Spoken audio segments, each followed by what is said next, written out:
Canterbury, a city woven from the threads of faith, echoing with the footsteps of pilgrims seeking solace beneath its majestic cathedral spire. For centuries, Canterbury has stood as a beacon of hope, its ancient stones whispering tales of faith and forgiveness. Evenings in Canterbury held a special kind of magic. As the sun dipped below the horizon, casting long shadows across its medieval walls, a hush would fall upon the city. The air, thick with the scent of ancient stone and damp earth, seemed to vibrate with centuries of stories. The gentle murmur of the river Stour, winding its way through the heart of the city, provided a soothing counterpoint to the distant chime of church bells. In the gathering dusk, Canterbury seemed to withdraw into itself, content in its own timeless rhythm. But beneath the tranquil facade, a storm was brewing. A darkness was seeping into the cracks of Canterbury's peaceful demeanor, threatening to shatter the city's hard-won serenity. The year was 2016. At the heart of this impending storm was a man named David.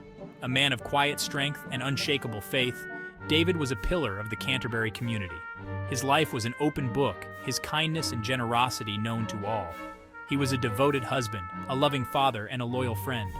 Then there was Mary, a woman whose life had been touched by both joy and sorrow. A single mother, she bore the weight of her responsibilities with a quiet dignity that commanded respect. Her path crossed with David's through a shared love of their community, their lives becoming intertwined through volunteer work at the local church. Enter Edward, a man whose charm was as undeniable as it was deceptive. A childhood friend of David's, he had drifted in and out of their lives, leaving a trail of broken promises and bitter disappointments in his wake.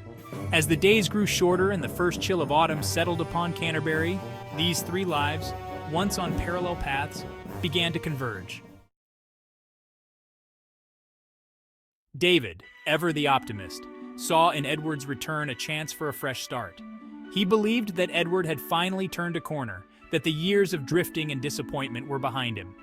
He offered Edward a helping hand, a job at his small carpentry business, and a place to stay in his own home. Mary, however, viewed Edward's reappearance with a more cautious eye. She had seen the pain Edward had caused David in the past, and she feared that history was about to repeat itself. As the weeks turned into months, a subtle tension began to permeate the once harmonious atmosphere of David's home. Edward, true to form, began to take advantage of David's kindness. Mary knew that something had to give, that this fragile peace could not hold forever. The crisp air of a December morning hung heavy over Canterbury. The city was still waking, the usual sounds of life just beginning to stir. But on this day, a chilling silence would descend upon the ancient city, a silence that spoke volumes. It began with a frantic phone call, a desperate plea for help that shattered the morning calm.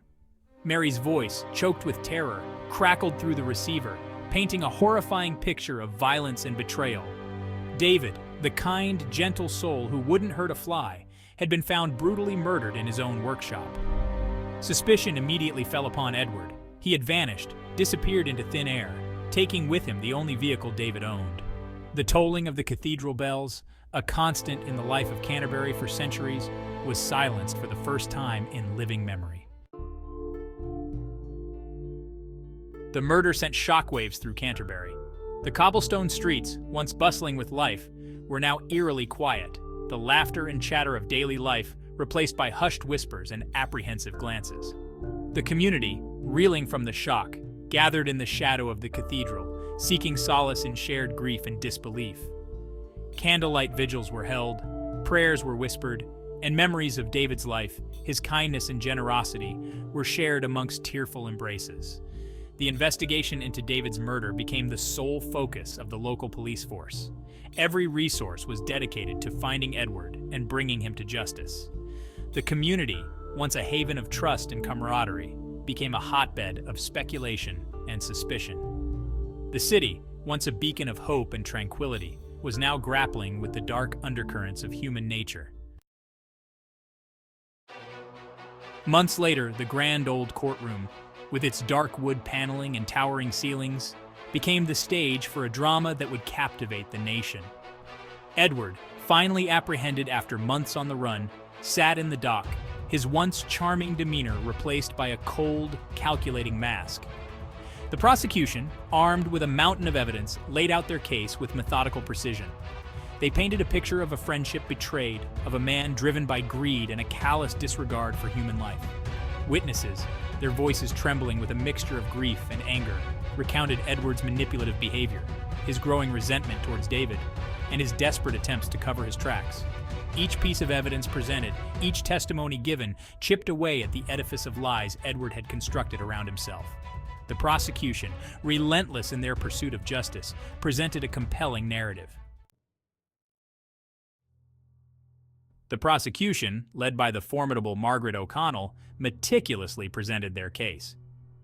They called upon Mary, who, with quiet dignity, recounted the events leading up to David's death, her testimony painting a chilling picture of Edward's growing desperation and escalating rage. Forensic experts were called to the stand, their technical jargon and detailed analysis bringing the crime scene to life in chilling detail. Each piece of evidence, each expert opinion, tightened the noose of guilt around Edward's neck. The defense, led by the seasoned Richard Kendall, fought tooth and nail to discredit the prosecution's case. They highlighted inconsistencies in witness testimonies, pointed out gaps in the forensic evidence, and attempted to cast doubt on the prosecution's timeline of events. The courtroom became a battleground of wits, a clash of legal titans vying for the hearts and minds of the jury. The trial, broadcast live on national television, became a national obsession. Days turned into weeks, the trial stretching on, each day a grueling test of endurance for all involved. The jury, their faces etched with the weight of their responsibility, listened intently to the closing arguments. Margaret O'Connell, her voice ringing with conviction, delivered a powerful closing argument that left the courtroom spellbound. She reminded the jury of the irrefutable evidence, the callous nature of the crime, and the devastating impact David's murder had had on his family and the community. Richard Kendall, in his closing argument, appealed to the jury's sense of fairness and reason. He reminded them that the burden of proof lay with the prosecution, that Edward was innocent until proven guilty. After what seemed like an eternity, the jury filed back into the courtroom, their faces betraying nothing. The judge, his face impassive, sentenced Edward to life imprisonment. The verdict, while bringing a sense of closure, did little to heal the wounds that ran so deep within the community. The shadow of David's murder continued to linger, a stark reminder of the fragility of life and the darkness that could lurk beneath the surface of even the most peaceful of places.